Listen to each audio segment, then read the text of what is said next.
찾으셨으면 아멘. 같이 한 목소리로 읽겠습니다. 이 복음을 위하여 그의 능력이 역사하시는 대로 내게 주신 하나님의 은혜의 선물을 따라 내가 일꾼이 되었노라. 모든 성도 중에 지극히 작은 자보다 더 작은 나에게 이 은혜를 주신 것은 측량할 수 없는 그리스도의 풍성함을 이방인에게 전하게 하시고 영원부터 만물을 창조하신 하나님 속에 감추어졌던 비밀의 경륜이 어떠한 것을 드러내게 하려 하십니다. 이는 이제 교회로 말미암아 하늘에 있는 통치자들과 권세자들에게 하나님의 각종 지혜를 알게 하려 하시니 곧 영원부터 우리 주 예수 안에서 예정하신 뜻대로 하신 것이라. 우리가 그 안에서 그를 믿음으로 말미암아 담대함과 확신을 가지고 하나님께 나아감을 얻느니라. 그러므로 너희에게 구하노니 너희를 위한 나의 여러 환난을 위하여 낙심하지 말라. 이는 너희의 영광이니라. 아멘. 할렐루야. 할렐루야라고 하는 인사, 올 샬롬이라고 하는 인사가 절실히 필요한 때입니다. 여러 가지 소문, 여러 가지 정보, 여러 가지 이야기들 속에서 평화를 찾기가 어려운 것 같고요. 즐거움을 찾기란 더 어려운 것 같고 심란함만 더해지는 것 같아요. 아프가니스탄에서 일어났던 일들, 그들 속에서 파생되어지는 많은 일들이 있어요. 이럴 때 우리는 어떻게 해야 되는가? 그들에 대한 태도, 또 어떤 미국이라고 하는 나라의 결정, 또 그 주변 국가들에 대한 결정에 대해서 우리는 어떻게 할까? 우리는 좀 거리가 있으니까 괜찮지 않을까? 라고 생각을 하지만 실제로 우리나라에도 많은 중동 사람들이 이주해 와 있고 또 여기서 거주하고 있는 것도 사실입니다. 그런 속에서 아까 우리 전고비스님이 기도하셨지만 뭐 니네는 니네 일이고 우리는 우리 일이 아니고 모두의 일이니까 그리스도인으로서 이 상황 속에서 우리가 무엇을 어떻게 해야 될지를 한번 고민해 봤으면 좋겠습니다. 오늘 본문에서 읽은 것처럼 바울의 이야기입니다. 바울의 이야기인데 바울의 이야기 속에 바울이 처한 상황은 그리스도 예수의 일로 갇힌 상황이에요. 지금 바울이 기세가 등등하고 어떤 교회를 힘입고 무엇을 힘입어서 의기양양하고 막 이런 저기가 아니고 3장 1절에 보면 그리스도 예수의 일로 너희를 이방인을 위하여 갇힌 자 된 나 바울이 말하고 있어요. 그러니까 자유를 빼앗기고 내가 누릴 수 있는 모든 것들이 박탈당한 상황 속에서 지금 바울이 하는 이야기예요. 그 이야기 속에서 바울은 무엇을 하고 얘기하고 있는가? 바울은 자신보다 자신을 걱정하는 이들을 더 걱정하고 있어요. 그러니까 내 자식이야 나 어떻게 좀 도와주면 안 돼? 라고 서신을 보낸 것이 아니라 나 갇혀있으나 괜찮아. 나를 걱정하는 너희들이 더 걱정된다 야 라고 이야기를 하고 있는 거예요. 바울의 모습에서 갇혀있으나 실망이나 좌절, 원망이 보이지 않고요. 오히려 기쁨과 소망이 가득한 것을 볼 수 있습니다. 바울 자신은 여러 환난을 당하고 있으면서도 오히려 혹시나 자기 때문에 성도들이 낙심하게 될 것을 걱정하고 있어요.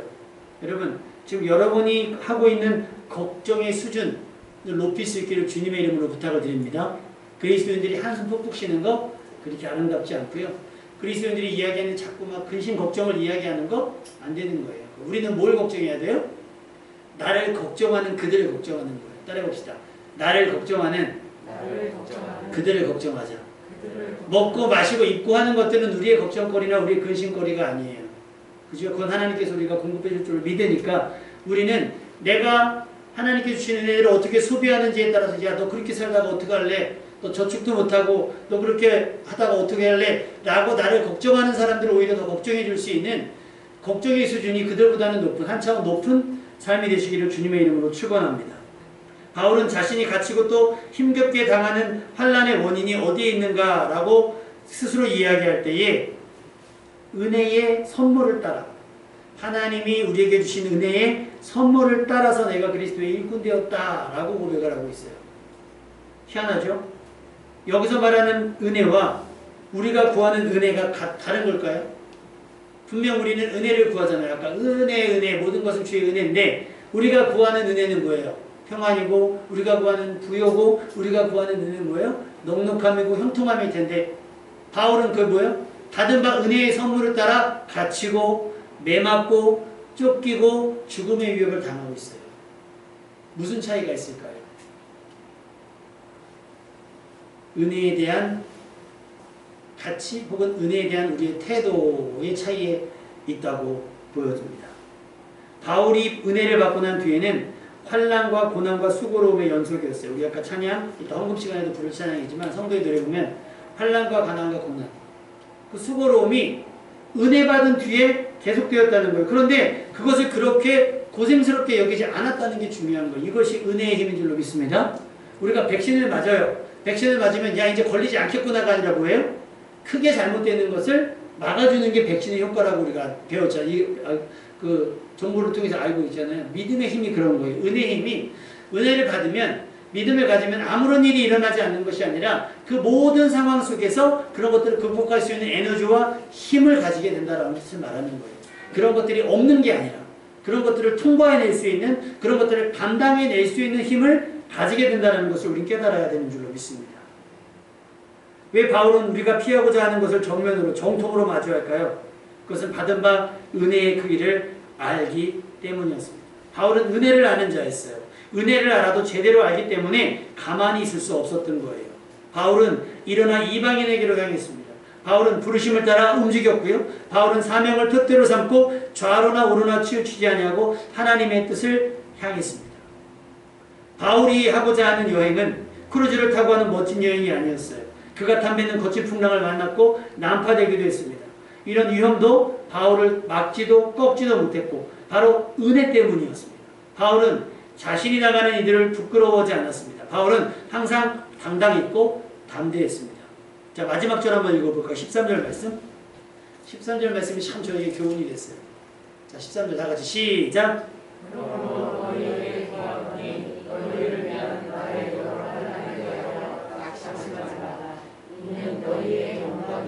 내가 예수 믿어 가난해지고 내가 예수 믿어 병들어서 아우 창피해, 부끄러워, 내가 전하는 복음이 저들에게 무슨 영향이 있겠어가 아니에요.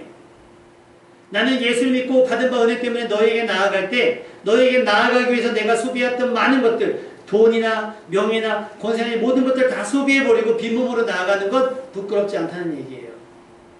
혹 너희들 때문에 내가 당하는 환난이 있어. 그것 때문에 너희들 신경 쓸 필요 없어. 스트레스 받을 필요 없어. 그것은 오히려 너희의 영광이 될 거야 라고 얘기해요.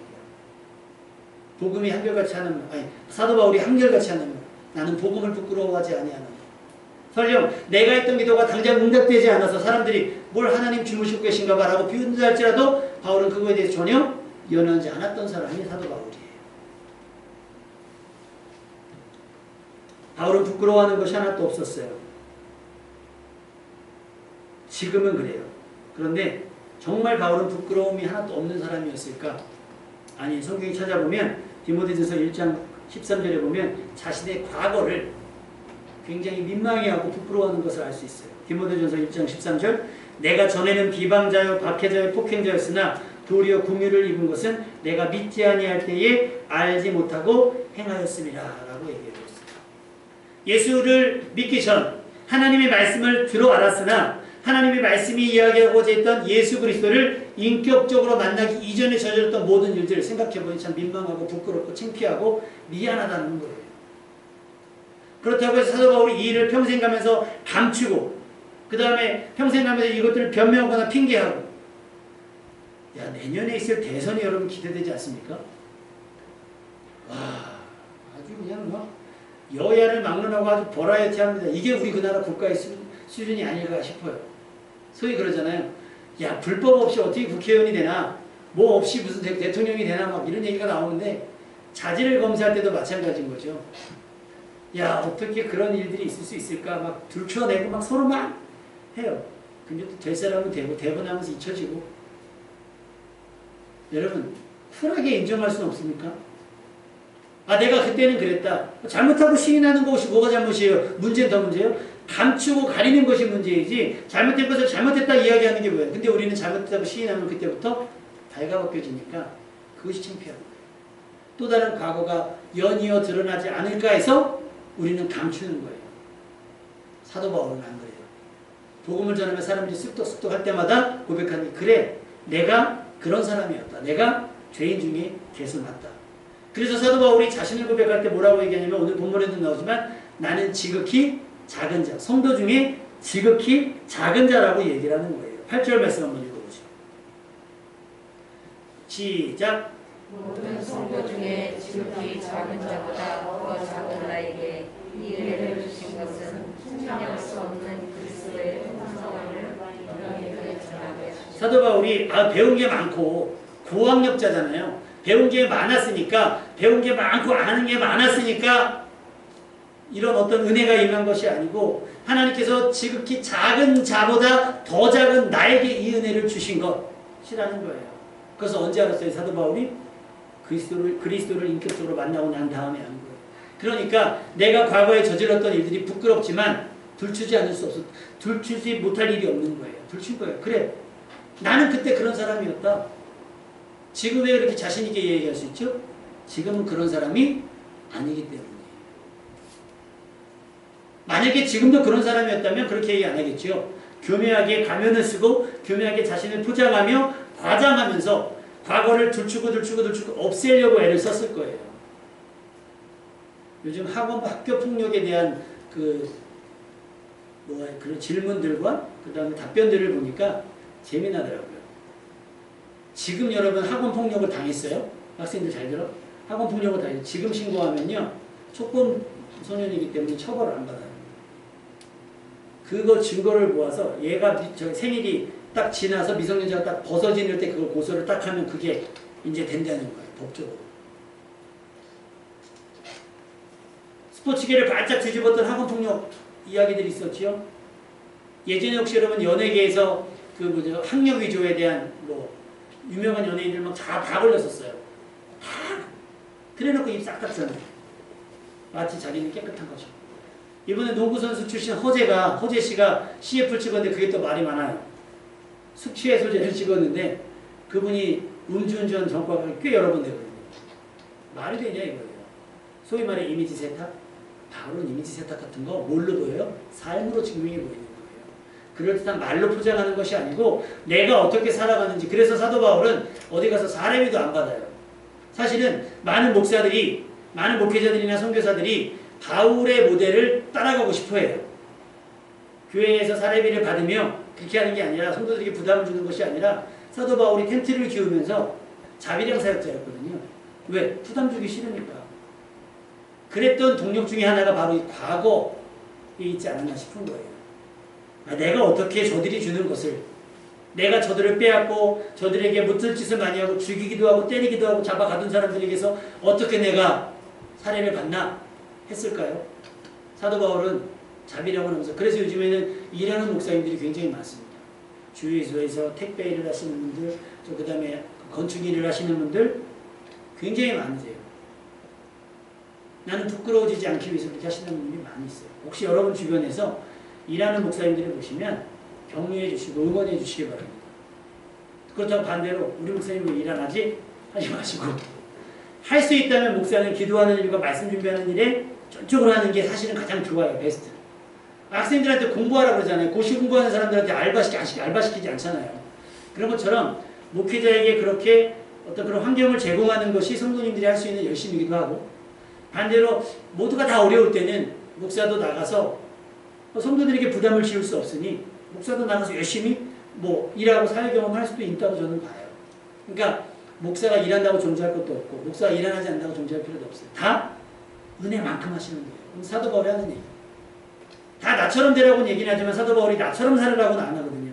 나처럼 되기를 원하지만 사도 바울이 느끼는 은혜의 크기는 어마무시하기 때문에 자기는 이렇게 살아간다라고 얘기하는 거예요. 그런데 바울의 경험을 가지고 내가 바울처럼 살아갈 수는 없잖아요.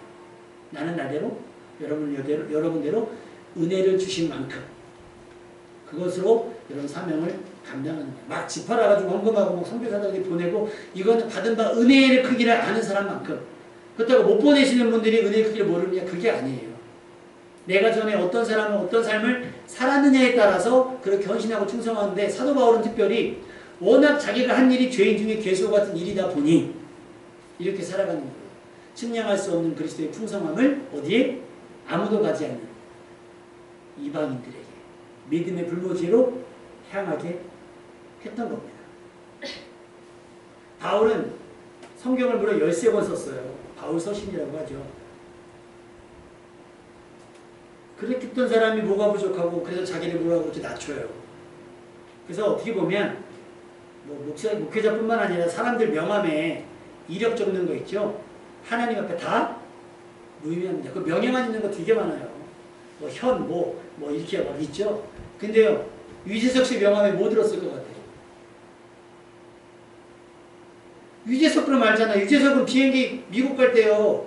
그것도 안 받는데요. 프리패스. 그래서 맨날 연예인 그 하하가 형 갈 때 나 좀 데리고 가요. 그러면 한 명까지 그거 아무것도 안 하고 그냥 싹 통과하나 봐요. 국가가 인정하는. 뭐가 필요합니까? 꼭 뭐가 좀 저기하고 하는 사람이 올려요. 아니 사도 바울은 낮췄는데 예수님도 자기를 낮췄는데 우리는 왜 이렇게 자신들을 못 올려가지고 안달이 났는지 몰라요. 모든 성도 중에 지극히 작은 자보다 더 작은 나라고 고백할 수 있는 여러분 될 수 있기를 주님의 이름으로 축원합니다. 그러면 억지로 내가 막 여러분을 눌러서가 아니고요. 여러분이 은혜의 크기를 알면 돼요. 아, 난 아무것도 아니고 내가 대단하고 훌륭해서 하나님께서 내게 이런 은혜를 베풀어주신 것이 아니라 내가 죄인 중에 괴수였으나 하나님께서 나를 특별히 여기셔서 은혜를 베푸셨구나. 알기 때문에 사도 바울이 그렇게 얘기를 하는 거예요. 그래서 사도 바울이 빌립보서 3장 8절에 그리스도 예수를 아는 것을 가장 고상한 것으로 여기고 나머지 기타 등등을 다 배설물처럼 여길 수 있다는 거예요. 여러분 그리스도를 얻기 위해서 혹은 그리스도를 알기 위해서 하나님의 말씀을 알고 배우기 위해서 어떤 노력을 하고 계십니까? 어떤 손해를 감수하고 계십니까? 여러분이 흥얼거리는 노래 가운데 찬양은 몇 곡이나 있으세요? 제가 아이들에게 항상 당부할 때 반주할 때 노래 좀 찬양을 같이 불러라. 와 집에서는요 막 짱구야 못 틀어줘 그러면 막 사목 타고 막 올라가요.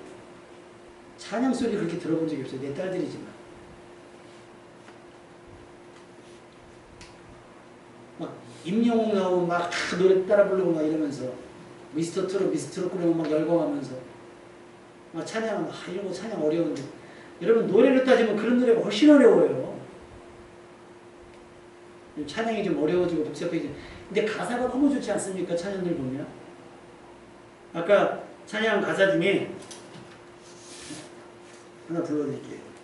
내가 이 땅에 태어나서 하는 것 어린아이 시절과 지금까지 숨을 쉬며 살며 꿈을 꾸는 삶 당연한 것 아니라 뭐요? 은혜였다는 거죠.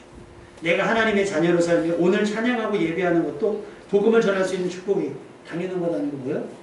은혜라는 걸 아니까 바울은 모두가 하는 것이 아니라 모두가 기피하는 일 모두가 하고자 하는 일이 아니라 모두가 위험하고 어려워서 안 하려고 하는 일들로 나아가고 있다는 거예요. 이것이 당연한 것이 아니구나라는 것을 알았기 때문에 은혜라는 걸 알았기 때문에 그 은혜의 선물 보따리를 어디요? 세상을 향해 푸는 거예요. 세상을 향해 푸는 거예요. 거저 받았으니 거저 주는 거죠. 여러분 하나님을 알면 할수록 안심이 돼요. 그러니까 평안을 누리게 되는 거고 그리스도 예수를 알면 더 담대해집니다. 그러니 누구 앞에서도 기죽지 않고 당당해질 수 있어요. 바울이 듣고 믿는 복음은 바울에게 짐이 아닌 힘, 능력이었습니다. 그리고 바울이 믿는 복음의 위력은 상상 이상이에요. 로마서 1장 16절 내가 복음을 부끄러워하지 아니하노니 이 복음은 모든 믿는 자에게 구원을 주시는 하나님의 능력이 됩니다. 할렐루야. 믿는 자를 모두 구원하고도 남을 만큼의 능력이 된다는 거예요. 어디에? 이 복음에 들어있고 그 복음의 위력을 사도 바울은 알았던 거예요. 여러분 듣기만 하지 마시고 믿으시길 바라고 믿기만 하지 마시고 경험할 수 있는 여러분 되시길 주님의 이름으로 축원합니다. 한번 생각을 해봤어요. 복음을 부끄러워하지 않는 삶이 어떤 삶입니까? 제가 처음에 요즘에도 그래요. 뭐 물어보면 목사입니다라고 얘기를 하지만 굳이 안 물어보는데 제가 목사입니다라고 얘기하는 사람은 없을 거 아닙니까? 특히 한동안 교회 때문에 나라가 어수선해졌을 때 우리 애들 배구 연습을 가는데 이제 그 코치 선생님이 제 직업을 모르니까 이제 연습을 못하게 돼요. 막 올라가면 연습을 못하게 되니까 좀 짜증이 나셨나 봐요. 그래서 제가 애들 데려다 주고 왔더니 교회 다니는 사람들은 왜 그러는 거예요? 뭐 예배만 안 드리면 뭐 어떻게 되나? 목사인지 모르니까. 근데 나중에 알고 봤더니 다현이한테 다현아 일요일날 몇 시에 연습하면 안 되냐? 아빠가 뭐 되죠? 그랬더니 우리 아빠는 일요일날 꼭 교회를 가야 되는 사람이라요. 목사라고는 얘기를 못하고 혼자 말씀 주면서 그 생각해요. 내가 목사인 것을 감추는 것이 부끄러워 감추는 건가 아니라 그 사람들이 불편할까봐 제가 목사라 그러면 또 모여서 예배를 드렸느니 안 드렸느니 막 이런 걸 물어볼까봐 제가 지난번에도 그 차에서 스티커 띄는 이유가 바로 그런 거 이유라고 말씀을 드렸잖아요. 괜히 우리는 안 그런데 그런 오해들을 살까봐 그 차가 막 돌아다니면 저도 뭐 교회처럼 왜 자꾸 백을 끌고 돌아다니냐 그럴까봐. 근데 생각해봤어요. 그것도 내가 부끄러워서 그럴까? 왜 우리는 세상 앞에 당당하지 못할까? 세상 말로 그러잖아요. 그러자 애들 그런 얘기죠. 세상 말로. 뭔가 구리는 게 있으니까 그러는 거 아닌가. 근데 바울은 복음을 부끄러워하지 않는데요. 왜? 내가 복음으로 있는 이익을 다 거부했거든요. 바울이 복음을 전함으로 누릴 수 있는 특권을 다 내려놓았거든요. 그러니까 소위 말해 캥기는 게 없는 거예요. 시비할 것이 없는 거예요. 오히려. 그리고 바울이 기도하면 죽은 사람이 유두고가 살아나기도 하고 병든 자가 고쳐지기도 하니까 감히 누구 하나 시비할 수 없고 누가 논쟁이 붙으면 바울은 하나님을 아는 지식이 풍성한 사람이니까 넉넉하게 그에게 대변해 줄 수 있는 거예요. 바울이 내가 목사니까 내가 뭐 바울이 사도니까 대접받고 산 적도 없고 내가 뭐 이렇게 한 적도 없어요. 오히려 사도 바울은 그런 것들을 다 내려놓았기 때문에 당당했던 사람인 거죠. 그래서 한번 생각해봐요. 우리는 세상 앞에 당당한가? 부끄러워하는가? 나는 무엇을 부끄러워하는가? 세상 앞에 나의 십자가를 감추는 것이 부끄러운 것인가? 아니면 내가 교회 다니는 것이 세상 사람들에게 민망하고 부끄러운 것인가? 이번에 올림픽 했잖아요. 그 방송에서 메달리스트들을 막 섭외해서 방송을 해요. 근데 유재석 씨가 진행하는 그 뭐죠? 유퀴즈에 보니까 럭비가 나왔어요. 럭비가. 근데 유재석 씨가 자가격리하면서 그 럭비를 우연히 보게 됐는데 좋아서 보면서 계속 순간순간 울컥했더래요. 왜냐하면 출전한 나라 가운데 12개 나라 중에 꼴찌래요. 꼴찌. 근데 하필이면 첫 번부터 뉴질랜드가요. 럭비 세계 챔피언이래요. 점수 차이가 어마어마하게 났을 거 아닙니까? 근데도 이 양을 그랬대요. 내가 언제 이 세계 최강자들과 붙어볼까? 아무도 관심을 갖지 않고 누구 하나 스포트라이트 받는 사람이 아무도 없는데 그 사람들은 가슴에 태극마크를 달았다는 이유 하나만으로 이를 악물고 싸운 거예요. 이번엔 관중도 없었잖아요. 얼마나 외로워요. 점수 차이가 벌어질 때마다 얼마나 솔직히 하기 싫습니까? 그런데 안 그래요. 승부가 이미 기울어서 이건 역전의 가능성도 없는데도 끝까지 달리면서요. 유재석 씨가 거기서 울컥울컥 했대요. 야, 저 선수들은 뭔데 저렇게 뛸까? 누구 하나, 그렇다고 메달을 따는 것도 아니고, 결국 가서 꼴찌라는 걸 확인할 뿐인데 왜 그럴까? 왜 그럴까? 선수이기 때문에 그렇다. 선수이기 때문에. 유퀴즈에서 혹시 여러분 보신 분이 있겠지만, 지나가면서 그 역도 선수 얘기 하나 나왔었어요. 어느 섬나라. 점점 가라앉고 있는 섬나라 역도 선수가 나와서 아주 무거운 무게를 했는데 실패했어요. 근데 그 선수가 올림픽에 나온 목적은 하나는 뭐냐면 기후 문제 때문에 우리나라가 없어져 갑니다. 그걸 알리기 위해서 나온 거예요. 그러니까 열심히 하고 이걸 내가 성공하지 못했는데도 불구하고 춤을 추는 거예요. 왜? 내가 춤을 추고 이슈가 돼야 우리나라에 대한 관심을 갖게 될 거 아닐까? 우리는 어떤 삶을 살고 있습니까? 메달권이 아니어서 혹은 순위권이 아니어서 혹은 인기가 없어서 우리 무명한 것 같으나 유명한 자라고 생각하면서 살아가지 못할까요? 왜 우리는 교회를 어느 교회 다닌다라고 하는 것을 타이틀로만 여기고 내가 어느 학교 출신이라는 것이 아니면 나를 설명할 수 없는 삶을 살까요? 나는 어느 아파트, 저희 아파트도 이름을 바꾸더라고요. 그래서 뭐? 센트럴 파크? 오산에 센트럴이 몇 개가 있는 거예요 도대체? 이름 바꾼데 80% 이상 동의를 해야 된다는 거예요. 하긴 요즘 사람들마다 뭐 휴먼시에 산다 그러면 애들이 막 저기 한다고 그러잖아요. 임대아파트 살면 뭐 그런다 그러고. 왜 우리는 자꾸 그런 것들로 사람들을 평가하고 우리는 왜 그런 것들을 부끄러워하면서 살까요? 어쩌면 정말 정직한 사람은 속이는 사람이고 속이는 사람은 부자 되고 속임을 당하는 사람은 가난해지는 게 요즘 시대잖아요. 우린 무엇을 부끄러워하며 사는 걸 한번 생각해 봤으면 좋겠습니다. 아주 그냥 핸드폰이 이번에 새로 나와서 탁 접는 거지. 탁 치는 거. 와, 그거 아주 대세래요. 막 착 피는 거. 200만 원. 와우. 뭐 그냥 주면 써요, 저도. 근데 굳이 200만 원 주고 그거는 좀 생각해 볼 문제죠. 그런데 마치 이런 거를 안 샀으면 친구들 사이에서 인정을 못 받는다? 꼭 이렇게 뚜껑을 받는 거. 옛날에 폴더폰 그렇게 잘 쓰다가 나중에는 스마트폰 쓰고 나서 폴더폰 촌스럽다 그러더니 다시 접었다 피는 거? 그거를 막 사서 막 자랑하고 막 해야지만이 어떤 내가 그들 사이에 끼어 있는 것처럼 생각하는 거. 우린 여러분 무엇을 부끄러워하고 있는 걸까요? 왜 우리는 세상 앞에 당당하지 못할까? 사도 바울은 복음을 부끄러워하지 않는다 그랬어요. 뭘 가졌기 때문에 당당한 것이 아니라 내가 십자가를 붙들었기 때문에 당당할 수 있었던 것을 우리는 명심해야 될 줄로 믿습니다. 복음에 대한 태도, 교회에 대한 태도, 여러분 어떻습니까? 교회가 코로나 상황의 탈출구가 되기를 소망합니다.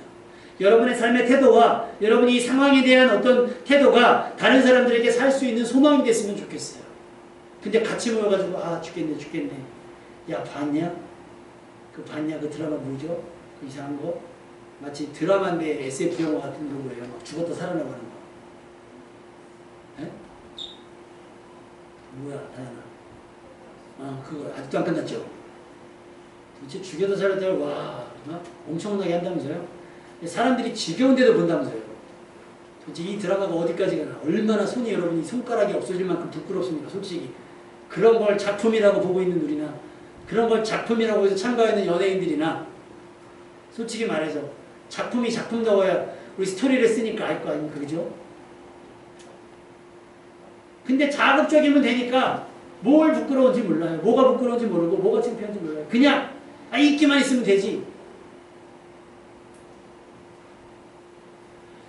아무도 눈여겨봐주지 않아도 여러분의 일상에서 여러분의 일상이 그들 앞에 들여 올려지는 목뱀과 같은 삶이 될 수 있으면 좋겠어요. 그래서 누군가 좌절했다가 여러분의 삶을 보고 살소망을 찾게 되고 누군가 극단적인 선택을 하려다가 여러분과 대화하고 나서 살소망을 갖게 되는 사람. 그러려면 우리가 복음에 조금 더 당당해져야 돼요. 복음을 부끄러워하지 않을 뿐만 아니라 복음을 가진 자로서 세상 앞에 조금 더 당당해야 그들을 위로하고 격려할 수 있는 거예요. 자신 있게. 그래도 제가 올해 사역을 하면서 병원 사역하는 것이 큰 위안이었는데 병원을 못 가잖아요. 제가 봤을 때 당분간은 더 힘들 것 같아요. 근데 저희가 그래서 여기 복지관에 한 2차례에 걸쳐서 했잖아요. 아무도 알아봐 주지 않아요. 이름도 내지 않았고 와서 관장님이라나? 관장님이랑 대화도 하고 사진도 찍으셨는데 아니라고. 근데요. 우리 교회가 그래도 세상을 향해 조금씩 흘려보낸 것이 있다고 생각하니까 조금은 당당해진 것 같아요. 꾸는 사람은 비굴하지만 꾸어주는 자는 당당한 겁니다. 아멘? 여러분 복음을 제대로 믿고 거기서 받은 은혜와 복으로 여러분 세상에 꾸어주는 사람 될 수 있기를 주님의 이름으로 축원합니다. 아까 얘기했잖아요. 바울이 당당했던 이유는 뭐예요? 꾸는 자가 아니에요. 어디 가서 비굴하게만 하는 사람은 없으면 없는 대로 굶고 주면 땡큐고 마다하진 않았어요. 주눅 들지 마시기 바랍니다. 지금 우리가 된 것은 하나님의 은혜 덕분이에요. 고린도전서 15장 10절 나의 나 된 것은 하나님의 은혜로 된 것이니 내게 주신 그의 은혜가 헛되지 아니하여 내가 모든 사도보다 더 많이 수고하였으나 내가 한 것이 아니요 오직 나와 함께 하신 하나님의 은혜다 라고 얘기하는 거예요. 하나님께서 내게 베푸신 은혜, 그의 은혜가 헛되지 않기 위해서 우리가 무엇을 어떻게 해야 될지를 여러분이 고민하고 실천하고 훈련하는 것이 여러분의 몫이 되는 겁니다. 자기 십자가를 지고 예수님이 십자가를 지셨어요. 여러분에게 그것이 살 기회가 됐고 천국을 얻을 기회가 됐어요. 그러면 그 기회를 붙잡은 우리가 그 기회 가지고 무엇을 할 것인가? 은혜를 선물 하나 가득 받았는데 그 은혜를 가지고 쌓아두며 자화자찬하며 부흥했니? 복을 받았니? 자랑하라고 하나님께서 복을 주신 건 아닐 거란 말이죠. 그것을 나눠주고 베풀었다면 우리는 세상 앞에 당당했을 것인데 어쩌면 우리가 그것을 인색하고 치사하고 째째했기 때문에 세상 앞에 부끄러워지는지도 모르겠습니다. 바울이 지금 하는 신앙 고백 있잖아요. 하나님, 나의 나 된 것은 하나님의 은혜다. 내가 죄인 중에 계시다. 라고 하는 건 뻔뻔함이 아니에요. 담담함인 거죠. 당당함. 혹은 담대함인 거예요. 뻔뻔함은요, 어떤 경우를 뻔뻔하냐고 그러냐면, 가인이 아벨을 죽였잖아요. 우발적인 것도 아니잖아요. 근데 하나님께서 다 아시고 가인을 불러요. 네 아들, 네 아우 아벨이 어디 있느냐 했더니, 내가 내 동생을 지키는 자입니까? 이게 뻔뻔한 거예요. 마치 나는 회개할 것이 없는 사람처럼, 나는 하나님에 민망한 적이 없었던 것처럼, 마치 나는 하나님 앞에 완벽한 사람처럼 나를 포장하는 바리새인들과 서기관과 같은 자들, 회칠한 무덤과 같은 삶을 살아가는 자들이 부끄러운 사람들인 것이죠. 회개할 줄 아는 사람이 정직한 사람이에요. 레위기에 보면 하나님께서 이렇게 말씀하세요. 이스라엘 백성들이 이제 출애굽을 했잖아요. 그러면서 이제 갈팡질팡 우왕좌왕했을 거 아닙니까? 그들에게 하시는 말씀. 나는 너희를 애굽 땅에서 인도하여 내어 그 종된 것을 면케한 너희 하나님 여호와다. 내가 너희 멍에 빗장목을 깨뜨리고 너희로 바로 서서 걷게 하였느니라 그래요. 이게 무슨 얘기예요? 얼굴을 들고 다닐 수 있겠다는 거예요. 당당하게 걸을 수 있겠다는 거예요. 내가 너희를 건져냈다는 거예요. 바울은 이걸 알았던 거예요. 아, 내가 죄인 중에 괴수였으나 나를 그 삶에서 끄집어낸 것은 하나님의 은혜구나. 그러니까 나는 그 하나님의 은혜에 기대어 당당하게 걸을 수 있는 것이다. 라고 이야기하는 것이 당당함인 거예요. 은혜를 아는 자. 근데 그런 거 다 모르고 회개도 없고 뭐도 없고 야, 하나님이 용서해 주셨대. 라고 스스로 뭐랄까요? 자기 체면에 빠져가지고 회개도 없는 그런 삶이 뻔뻔한 겁니다. 여러분, 여러분을 바로 서서 걷게 하신 하나님을 민망하게 하지 않기를 주님의 이름으로 부탁을 드립니다. 히브리서 말씀에 보면 그들은 이제 더 나은 본향을 사모하니 곧 하늘에 있는 것이며 이러므로 하나님이 그들의 하나님이라 일컬음 받으심을 부끄러워하지 아니하시고, 우리가 하나님을 하나님이라고 부를 때 하나님이 우리를 부끄러워하지 않는다는 거예요. 저들이 내 이름 부르는 것이 부끄럽지 않고 신이 나고 즐겁다고 말씀하시는 거예요. 왜? 그들이 옛날에 살고 있던 그 땅이 아니라 더 나은 본향을 사모하기 때문이에요. 여러분이 하나님을 부를 때 우리 가끔 그러잖아요. 친구들 만나고 옷을 이상하게 입었어요. 그럼 어떡하죠? 제가 아는 척 할까봐. 여러분 옛날에 막 그런 얘기 들어보셨을 거예요. 주인 집에서 그 신고살이 하는데 가족이 이제 거기서 얹혀 사는데 그 주인 집이 놀러 갔어요. 그래갖고 지금 친구들을 데리고 왔는데 엄마가 막 일하고 있는 모습 보니까 누구야? 했더니 아, 우리 집에서 일하는 여자야. 이렇게 얘기했다는 거 들어보셨죠? 그게 부끄러운 거 아닙니까? 가난보다 사실은 그런 마인드가 더 부끄러운 모습일 거예요. 우리가 복음에 대한 태도가 그래야 돼요. 우리가 아쉬울 때만 나타나면 하나님도 민망하실 거예요. 형통하고 잘 될 때는 그냥 멀리 갔다가 아쉬울 땐 돌아와서 천부유지수 하는 건 하나님이 아, 이게 또 그러네 라고 하나님 민망하실지 몰라요. 그런데 히브리서에 말씀했던 이 히브리서 11장 16절에 나온 이 사람들, 믿음장이라고 해요. 히브리서 11장은. 믿음의 사람들은 뭐예요? 더 나은 본향을 삼으며 이 땅의 모든 삶을 감수해냈던 사람들. 그들이 나의 이름을 부를 때 나는 그들을 부끄러워하지 않았다는 거예요. 여러분의 기도, 여러분의 예배, 여러분의 찬양을 하나님께서 부끄러워하지 않는 그런 삶이 되시기를 주님의 이름으로 축원합니다. 또 여러분도 예배를 드리고 기도하는 것이 세상 사람들 앞에 민망하거나 부끄러워하지 않는 삶이 될 수 있길 바라요. 그러려면 어떻게 되느냐? 베드로전서 3장 16절. 선한 양심을 가지라. 이는 그리스도 안에 있는 너희의 선행을 욕하는 자들로 그 비방하는 일에 부끄러움을 당하게 하려. 그들이 교회를 욕하는 것이 부메랑 돼서 야, 너 왜 교회를 욕해? 왜 성도를 욕해? 저 사람들이 어떻게 되는 줄 알아? 우리가 둘째 자랑하지 않았지만 드러날 수밖에 없는 우리의 선행, 여러분이 베풀었던 친절, 굳이 교회 이름으로 하지 않아도 여러분 개인이 했던 선행 일들이 주변 사람들이 교회에 대한 편견을 깨트릴 수 있는 계기가 될 수 있기를 주님의 이름으로 축원합니다. 사도 바울의 고백, 빌립보서 1장 20절.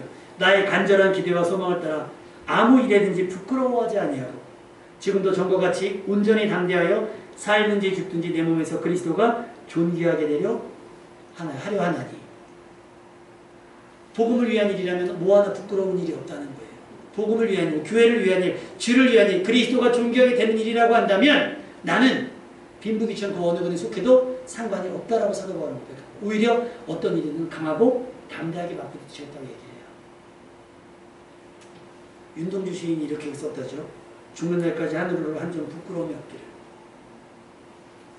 세상 사람들도 가지는 이런 생각들 여러분도 가질 수 있게 하셔서 복음을 아는 내가 하나님 앞에 부끄러움 없는 삶, 세상 사람들이 시비할 것 없는 부끄러움 없는 삶을 살아가시고 어느 때보다 당당하고 담대하게 고개 들고 빳빳하게 이렇게 서가 교만하게 가는 게 아니라 지극히 작은 자처럼 살아가나 당당한 믿음의 사람이 될 수 있기를 주님의 이름으로 축원합니다.